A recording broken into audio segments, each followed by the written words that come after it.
اللہ کے سامنے جھکا ہوا ہو، اسی کے آگے ہاتھ پھیلا رہا ہو۔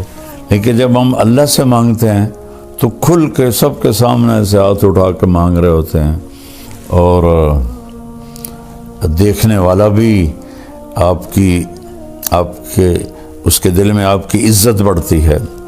ایک دفعہ ہارون رشید بیت اللہ کا طواف کر رہا تھا، اور دنیا کا سب سے بڑا بادشاہ تھا، اور اس نے ایسے ہاتھ اٹھائے ہوئے تھے اوپر آسمان کی طرف، اور اللہ سے دعا کر رہا تھا۔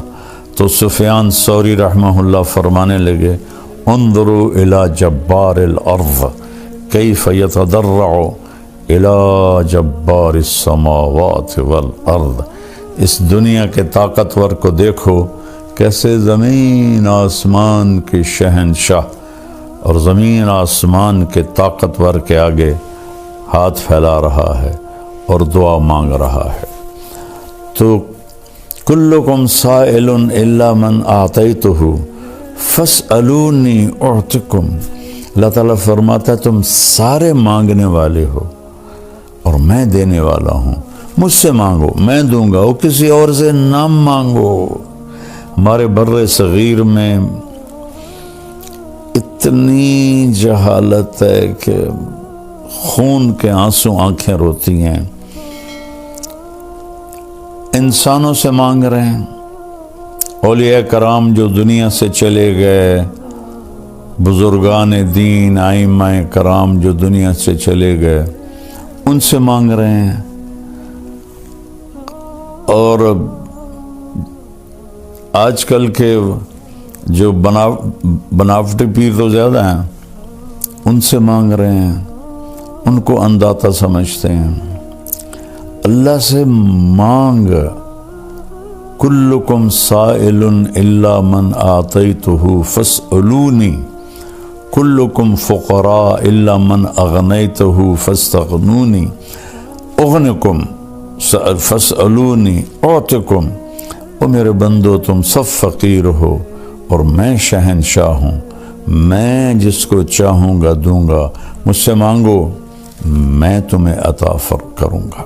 تو قرآن ایک ذہن بناتا ہے کہ سب کچھ میرے رب کا ہے، اور واقعات قرآن بھی اسی طرف لے جاتے ہیں کہ بھڑکتی آگ ہے اور نمرود کہہ رہا ڈال دو، اور ان کو ڈالا جاتا ہے، اور اللہ کہتا ہے یا نار کونی بردن و سلاما علی ابراہیم۔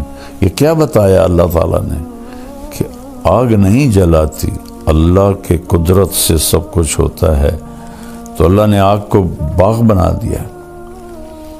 نمرود نے کہا انا احیی و امیت، میں بھی زندہ کرتا ہوں اور میں بھی موت دیتا ہوں۔ ایک بے گناہ کو قتل کر دیا، ایک قاتل کو چھوڑ دیا۔ تو ابراہیم علیہ السلام نے فرمایا فَإِنَّ اللَّهَ يَأْتِي بِالشَّمْسِ مِنَ الْمَشْرِقِ فَأْتِ بِهَا مِنَ الْمَغْرِبِ فَبُهِتَ الَّذِي كَفَرَ۔ تو ابراہیم علیہ السلام نے فرمایا اچھا ایسا کر، میرا رب سورج کو مشرق سے نکالتا ہے، تو مغرب سے نکال کے دکھا دے۔ تو اللہ تعالیٰ فرماتے ہیں وہ کافر وہیں لاجواب چپ اور حیران ہو کے رہ گیا۔ اللہ تعالیٰ نے بنو اسرائیل کو سزا دی، اور ایک بادشاہ تھا عراق کا بخت نصر، اس کو بھیجا تو اس نے سارے فلسطین کو ذبح کر دیا، لاشیں پڑے تھے۔ تو عزیر علیہ السلام اپنے گدھے پر جا رہے تھے، وہاں سے گزر ہوا تو ان کے دل میں آیا انا یحیی ہذہ اللہ بعد موتہا، ان سب کو کون زندہ کرے گا مرنے کے بعد، اور یہ بستی کیسے آباد ہوگی تباہ ہونے کے بعد۔ تو تھوڑا سا آگے گئے تو تھکن محسوس ہوئی اور بھوک لگی، تو ایک درخت کے ساتھ گدھے کو باندھا، اور ایک ٹوٹی ہوئی دیوار تھی اس کے ساتھ ایسے ٹیک لگائی، اور ایک برتن میں جو کی روٹی تھی اس کو ٹکڑے کر کے اس میں ڈالا، اور انگور تھے تھیلی میں، ان کو نچوڑ کے ان کا رس اس روٹی کے اوپر ڈالا، اور اس دیوار سے ٹیک لگائی، اور آگے ایک چھوٹی دیوار تھی اس پر ایسے پاؤں رکھ دیے، اور یوں سر کی ٹیک لگائی اور اللہ نے فَأَمَاتَهُ اللَّهُ مِئَةَ عَامٍ، اللہ نے 100 سال موت دے دی۔ اب انہوں نے ایسے ٹیک لگائی تھی کہ انگوروں کا رس روٹی میں رچ جائے، نرم ہو جائے، پھر میں کھاؤں گا۔ 100 سال کے بعد اللہ نے اٹھایا تو آپ نے فرمایا کم لبثت عزیر، کتنا وقت گزارا یہاں؟ تو انہوں نے پہلے کہا یومن، یا اللہ 1 دن میں رہا ہوں۔ پھر سورج کو دیکھا تو وہ ڈھل رہا تھا، اور جب انہوں نے وہاں آرام کیا تھا تو صبح کا وقت تھا، تو کہنے لگے او بعض یوم، یا اللہ لگتا ہے آدھا دن۔ تو اللہ نے فرمایا بل لبثت 100 عام، تو 100 سال یہاں رہا ہے۔ فانظر الى طعامك وشرابك لم يتسنہ، جس چیز نے فوراً خراب ہو جانا تھا کھانا، اسے کیڑے کھا جاتے، چیونٹیاں کھا جاتی۔ پانی تھا ایک چمڑے کے مشکیزے میں، وہ خشک ہو جاتا، بدبودار ہو جاتا۔ تو آپ نے کہا کھانا دیکھ، پانی دیکھ، ذرا تبدیلی نہیں۔ انظر الی حمارک، گدھے کو دیکھ کدھر ہے؟ کہ وہ تجھی وہ ہڈیاں پڑی ہیں۔ کہا دیکھ اب میں کیا کرتا ہوں۔ وانظر الی حمارک وعظامک کیف نکسوہا لحما، اب تو دیکھ کہ میں تیرے سامنے گدھے کو کس طرح زندگی دیتا ہوں۔ تو وہ جو ہڈیاں چورا چورا پڑی تھی نا، ایک دم ڈھانچہ بن کے کھڑی ہو گئی۔ پھر ان کے اوپر گوشت چڑھ گیا، پھر ان کے اوپر کھال چڑھ گئی، دم لگ گئی، آنکھیں لگ گئی، کان۔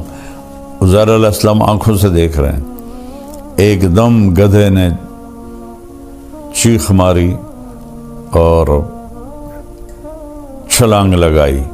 تو اللہ نے فرمایا عزیر سمجھ میں آیا کہ تیرا رب کیسے زندہ کرتا ہے؟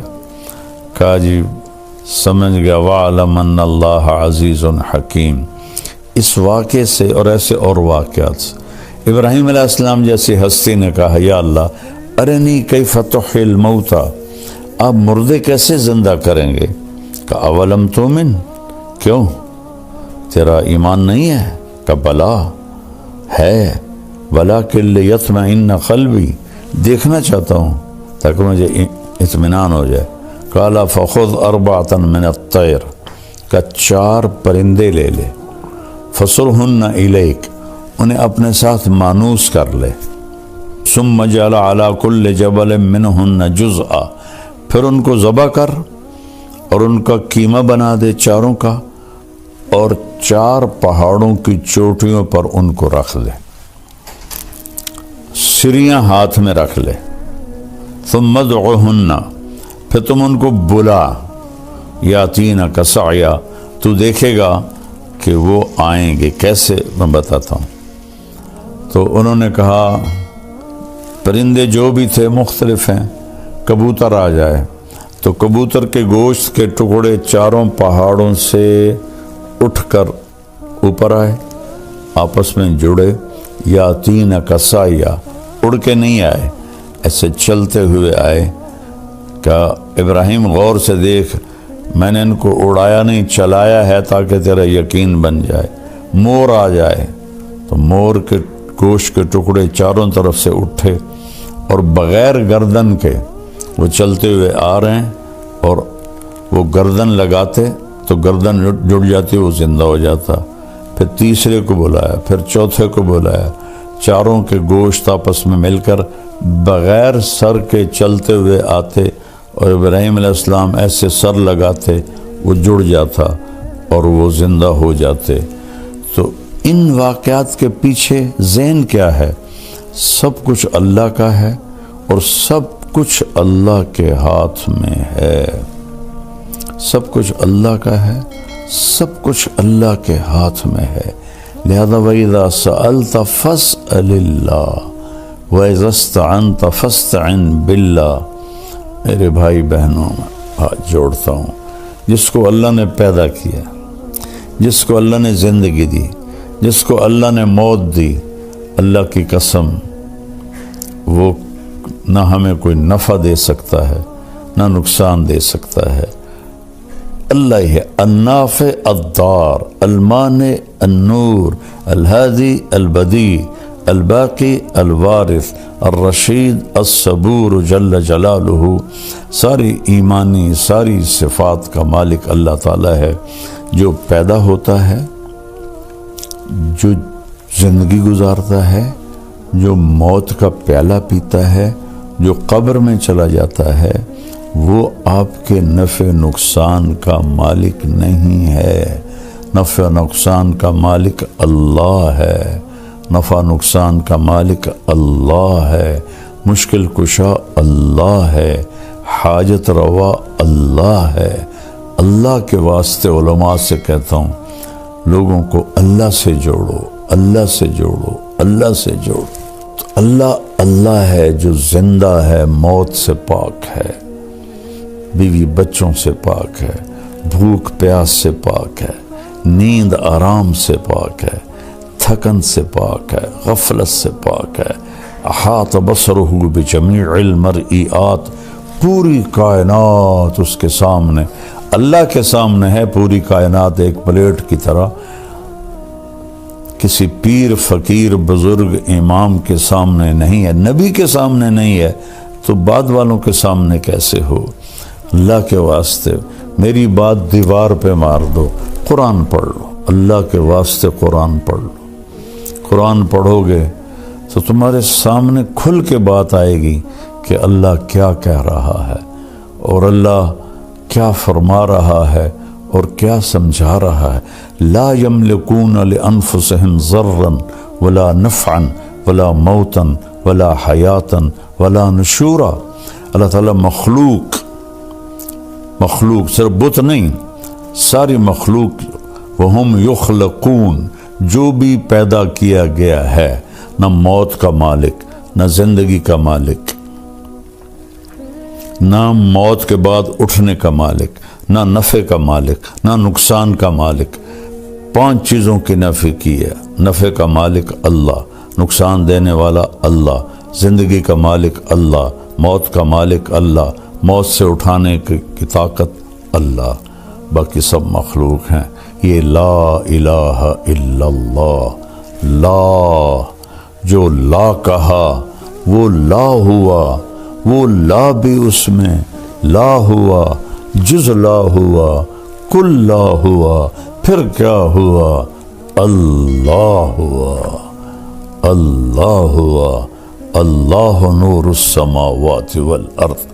یہ لا الہ الا اللہ جیسے قرآن نے بیان کیا ہے ویسے سیکھو لا الہ الا اللہ۔ ایسا نہ ہو کہ ہم انہی چیزوں میں الجھ کے مریں تو پھر شرمندگی کا سامنا کرنا پڑے۔